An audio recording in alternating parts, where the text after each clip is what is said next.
Yeah, well, there is no stage. The floor, maybe? Floor. No, of course. Like, all right. You're ready to impart your knowledge. Yes, sir.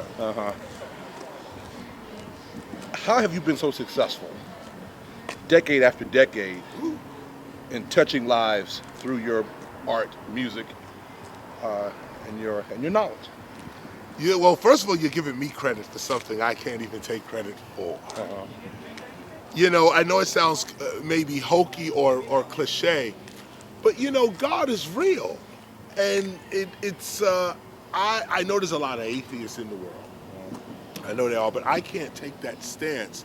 I'm a philosopher. Philosophy usually leads to atheism, but my life is a testament to the fact that something higher than me loved me, cared about me, before I even knew that I was being loved or cared for. Sure. It's somewhere in the middle of the journey. I saw a past and a future that I just was dropped in the middle of. I can't take credit for that. The one thing I will humbly take credit for is for some reason I was chosen. I don't know how, why, but some reason I was chosen, and I accepted the choice. I accepted it. A lot of people are chosen and they don't accept it. Sure. Even Moses, I mean, had to doubt for a minute. Me, really? You know, this is what it is. But I accepted it, and so, you know, so I guess from the time I left home at about 14 years of age. I'm 47 now. I've been homeless ever since. Ever since I left home at 14, I've never had a home. Or I should say never had houses. I've had many homes. But houses and stuff, they come, they go. It's a whole lifestyle. Success is not ever found in material possessions. Success is an attitude you have. You know, there's people here, there's stores around and stuff. Sure. People are successful. Why are they successful? Because their vision of themselves, their dream of themselves is manifested. There's a pizza shop across the street. Sure. That person's successful. Even if the pizza shop's going down, the person's successful. Up or up. He's successful or she's successful. Why? Because they're manifesting their dream. They are actually manifesting what it is they claim. Living it. They're living it out. That's the same thing with me. I live hip-hop from the time I started. I told my mother, this is where I'm going to be. I'm going to live this out. Did she believe? She had a mother's belief. A belief with fear on it. A belief with caution on it. That she, in that sense, you know, it wasn't my insane belief, because people don't want to talk about that a lot, but to believe, to really have faith, you have to lose your mind. Sure. And I say that now with pride, but I had some real nervous breakdowns in my past. That not so much psychological nervous. I was never depressed or anything like that, but revelations that break you down, where you just say, "Oh, it's really like that." Like, you mean to tell me for real? Like, there's aliens walking around in other vibrations and we can't see them because we don't have, or whatever. Sure. And when you learn certain things and you look at that, and I'm talking about just knowledge of God, when you realize the presence of God for real, discipline follows. That it's not really about doing something to be disciplined before God. Sure. It's like when God shows up, you have no choice but to be disciplined. You don't want to do anything. It's like you don't do certain things around your grandmother. Right. You know what I'm saying? Right. Like, you be wilding out everywhere else, but moms show up, dads show up, grandmas show up, granddad show you straighten up. You don't drink anymore. You just don't, certain things. I Sure. don't want it. Certain addictions, Right. I don't even feel them no more. Sure. When I'm around this person. Well, God is the same way. It's like when you really feel that presence, there's certain things you just don't want to do anymore. Certain places you don't want to be. Certain people you don't want to see. That's why I'm not on MTV. Sure. Are you surprised? Are you shocked that hip hop has had the impact and the imprint, not only on Black America, but this is a global phenomenon. It's not even a fair word to describe its impact. No doubt. When you all were on the streets, when you all were starting out, did you vision this? Yeah, and you know what? I say that not Honestly? arrogantly. Sure. Honestly. Sure. Honestly. Okay. When Cool Herc began in 1973 at 1520 Sedgwick Avenue in the Bronx, we didn't know it was hip hop. Right. We didn't know. It was just breaking, M.Cing, graffiti writing, D.Jing, all in one spot, and we all getting down. Sure. But when Africa Bambaataa came, that group, that set of b-boys, breakers, graph writers, they took on a certain principle.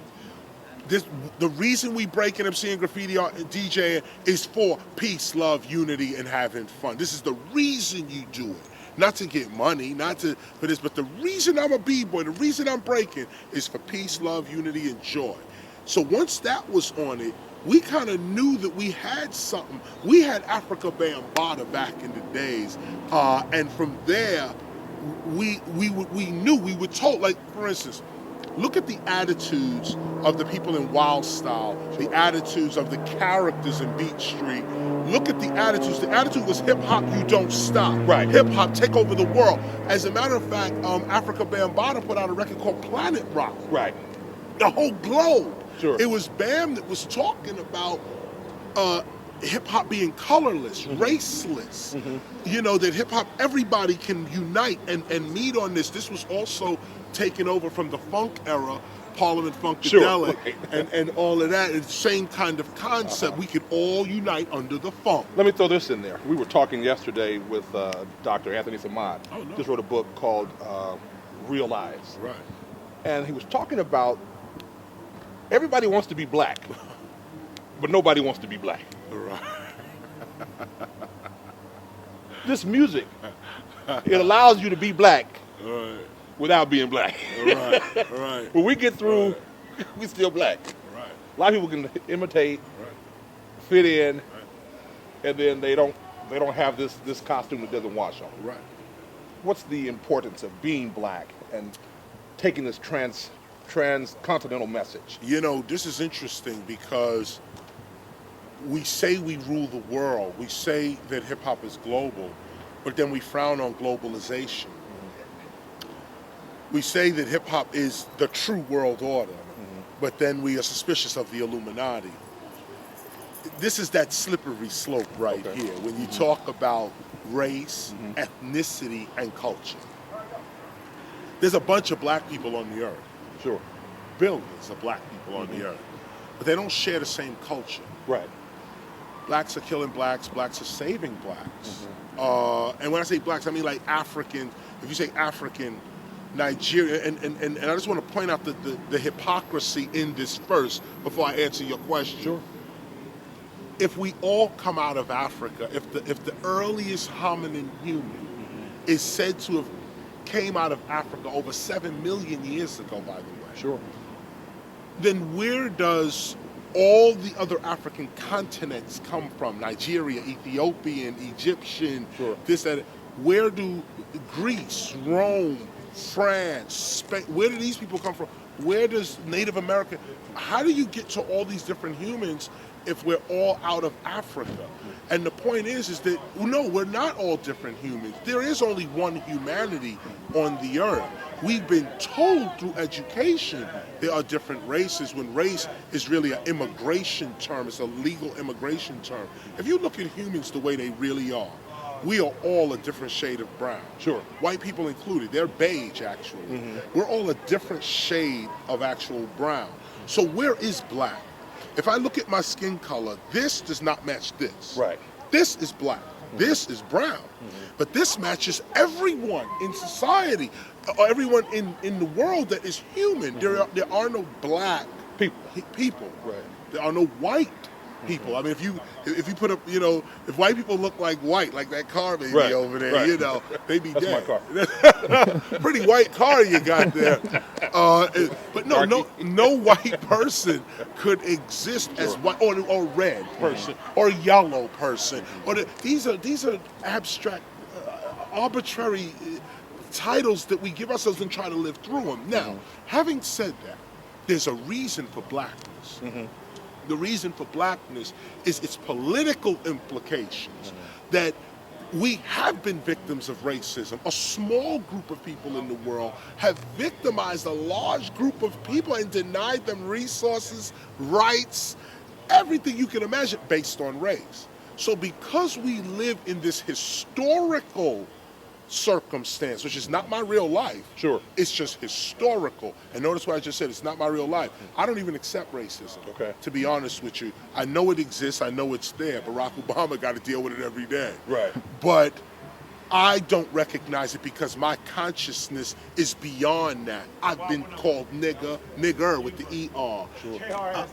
I've been dealt with racially where other whites or Latinos or Asians go before me, or people don't want to serve me a certain way that they would serve somebody else. I've been in racist situations my whole life. Sure. But I find strength in it. Right. So I don't know if I call it racism in the way that other people do. Somebody says nigger, I'll be like, not if God grants equal rights. That's an acronym for nigger, by the way. You know, but Right. I quickly, you know what I'm saying? Somebody call you a bitch, because I take charge here. Because I totally challenge him. That's for all my females out there. It's how the word don't affect your mind, it's your mind that affects the word.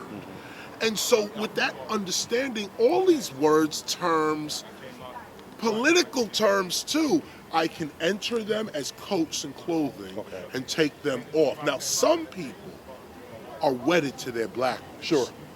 And from a political point of view, even from, they're wedded to their blackness, and they got to be. I think people who work at the NAACP, I could criticize them all day, everybody does. Right. But at the end of the day, they're about their blackness. Right. I would not want them to be about anything else. Right. Nation of Islam, American Nation of Islam, about your blackness.